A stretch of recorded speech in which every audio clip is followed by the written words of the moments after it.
Fil-jum popolari għax-xiri dak ta' Black Friday, il-Kamra tan-Negozji żaru medji innotat kif bħal snin preċedenti ħallet impatt pożittiv fuq in-negozji lokali.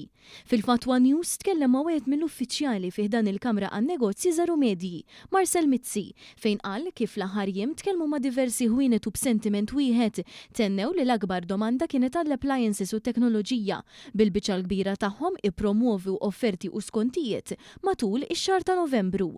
Għana l-biraħ fil-fatt il-tim ċempel kot postijiet ħanaraw, nħedu opinjoni u inkludejna ġifiri fil-high street speċi u anka shopping malls u għek. Overall, ġifiri rizultati jidru pozittivi. Having said that, affarijiet bħal tradizjonalment marru għalihom Black Friday, electronics, appliances u dal-affarijiet dawk l-iktar li rapportaw li marru tajjeb. Sadan it-tant Marcel Mizzi kompla jispjega kif minkejja li dawn il-jiem huma tradizzjonalment popolari għal skontijiet speċjali, tenna li f'diversi ġranet partikolari fi żmien il-festi tal-miliet, il-beħ ikun pari passu mal-ġranet sal-Black Friday. Aħna u Malta għandna December 13th li tkun holiday li dik il-ġurnata normalment hija tajba wkoll, ġifieri fis-surveys li għamilna fil-passat dejjem tkun meqjusa qisha t-tieni waħda, u mbagħad għandek anke Christmas Eve u New Year's Eve, il-ġurnata ta' New Year's Eve.